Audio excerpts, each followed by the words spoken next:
Hi friend, this is Jonali. So आज हम पढ़ने वाले हैं लेक्चर 3, जो कि वही इंट्रोडक्शन का एक पार्ट है। आज क्या पढ़ने वाले हैं, ये है कंटेंट्स। वही लीनियर मेजरमेंट जो था वो कंटिन्यू करेंगे और क्या पढ़ेंगे, ranging. Okay, so let's start. तो लीनियर मेजरमेंट्स क्या है, कल पढ़े थे। Linear measurements are taken with chain और tape. Okay, so linear measurements के लिए क्या क्या एक्सेसरीज थे। पहला तो चेन था, रेंजिंग रॉड था, वो दोनों तो हम प्रीवियस वीडियो में देख चुके हैं। अब तीसरा क्या है, टेप्स। ओके, तो किस टाइप का टेप्स हम लीनियर मेजरमेंट्स में यूज़ करेंगे। फर्स्ट वन इज़ क्लॉथ और लाइनन टेप, जो कि है 15 mm wide and available in length of 10 metre and 15 metre. Okay, कुछ इस तरह की है। ये जो है ना, ये लाइनन टेप है। ओके, तो और क्या क्या है, एक तो मेटालिक टेप भी है और ये है जो स्टील टेप। मेटालिक टेप जो है वो 15, 20 एंड 30 मीटर लेंथ में अवेलेबल होता है। ये जो है कुछ इस तरह की। और स्टील टेप जो है, जो कि 10, 15, 20, 30 एंड 50 मीटर लेंथ में अवेलेबल होता है। ओके, उसके बाद क्या आएगा, invert tape. Invert tape it is available in length 30, 50 and 100 metre में। ठीक है, कुछ इस तरह की इन्वर्ट टेप है। तो ये हो गया हमारा टेप। और क्या एक्सेसरीज चाहिए, एरोज। एरोज का क्या use for counting the number of chains while measuring a chain line. Okay, तो counting the number of chains, chain counting में ये यूज होता है। एरोज कुछ इस तरह की है ना, ये इस टाइप का एरोज देखने को मिलता है। उसके बाद क्या है, ranging. Okay, so what is the definition of ranging, the process of establishing intermediate points on a straight line between two end points is known as ranging। दो स्ट्रेट लाइन के बीच में हम इंटरमीडिएट पॉइंट्स जो establishment करेंगे उसको हम ranging बोलते हैं। Okay, it may be done by direct observation by the naked eye और बाय लाइन रेंजर और बाय थियोडोलाइट। ओके, और क्या है, generally ranging is done by the naked eye with the help of 3 ranging rods. Okay, जो ranging करते हैं उसके लिए हमको 3 रेंजिंग रॉड मिनिमम चाहिए, जो हम नेकेड आई में करते हैं जो रेंजिंग। ओके, तो अभी हम देखेंगे क्या टाइप से रेंजिंग का। ओके, सो एक तो है डायरेक्ट रेंजिंग और एक है इनडायरेक्ट और reciprocal ranging. Okay, so direct ranging क्या है, when intermediate ranging rods are fixed on a straight line by direct observation from end station, the process is known as direct ranging। okay, ये देखिए direct ranging क्या होता है। Suppose हम, ये एक रेंजिंग रॉड है, ये एक रेंजिंग रॉड है, 2 रेंजिंग रॉड है ना।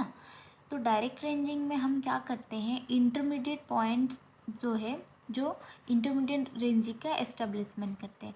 सपोज़ इसमें 2 रेंजिंग रॉड है, एक पी पॉइंट में है, एक एम पॉइंट में है। ठीक है, तो सर्वेयर सपोज यहाँ खड़ा है। ठीक है, तो ये फिक्स्ड है, ये दोनों ए एंड बी फिक्स्ड है। ठीक है, हम इसके बीच में एक intermediate point suppose P range में करें, तो हम देखेंगे ये जो तीनों रेंजिंग रॉड है कोइंसाइड होना चाहिए, कोलिनियर होना चाहिए, मतलब सेम होना चाहिए। अगर नहीं होता है तो इसको हम थोड़ा इधर उधर कर सकते हैं, ताकि ये जो ए पी बी हो, ये तीनों जो पॉइंट है एक लाइन पे ये आ सकता है। ठीक है, मिनिमम हमको 3 रेंजिंग रॉड डायरेक्ट रेंजिंग के लिए चाहिए। अगर हम एम पॉइंट 4 भी ले सकते हैं इस पे भी, और एक इंटरमीडिएट रेंजिंग रॉड हम इस्टेब्लिशमेंट कर सकते हैं, पर मिनिमम हमारा अगर 3 रेंजिंग पॉइंट होगा तो हम डायरेक्ट रेंजिंग कर पाएंगे। ठीक है, अब आएगा इनडायरेक्ट और reciprocal ranging. Okay, so what is the definition of this?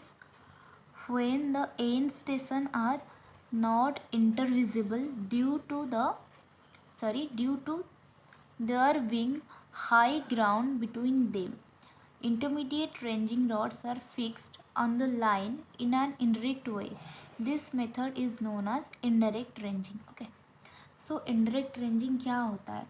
Suppose कोई हिल एरिया है या कोई कोई लोकेशंस पे ग्राउंड ऐसे इस तरह की उठा हुआ है। ठीक है, ये एक सेक्शन दी हुई है, इस तरह की उठा हुआ है, तो हम उस पर कैसे देख सकते हैं? इधर अगर कोई सर्वर खड़ा होता है और ऐसे ग्राउंड ऐसे उठा हुआ है, ये बी पॉइंट को कैसे दिख सकता है ना? तो नॉर्मल प्लेन एरिया में जैसे हम डायरेक्ट रेंजिंग कर सकते हैं तो उसमें क्या दिख जाएगा, पर इसमें क्या होगा? अगर ग्राउंड उठा हुआ होगा या कुछ हिल एरिया होगा, ये तो नहीं दिखेगा। सपोज ए और वी दोनों फिक्स्ड पॉइंट है, ए से अगर सर्वर खड़ा होगा तो डायरेक्ट ये जो बी पॉइंट है उसमें तो नहीं दिखेगा, है ना? तो इसके लिए हम क्या करेंगे? दो और इंटरमीडिएट जो रेंजिंग रॉड है उसको एस्टेब्लिशमेंट करेंगे। सपोज ये एम लिए हैं, ये एन लिए हैं। ठीक है, तो ये है ऐसा। तो इसमें क्या होता है ना, अगर एम पे सर्वेयर खड़ा होता है तो उसको एन और बी दिख जाता है, इस तरह फेसिंग करके खड़ा होता है। थोड़ा लेवल पे आ गया ना ये, तो ये दोनों दिख जाएगा।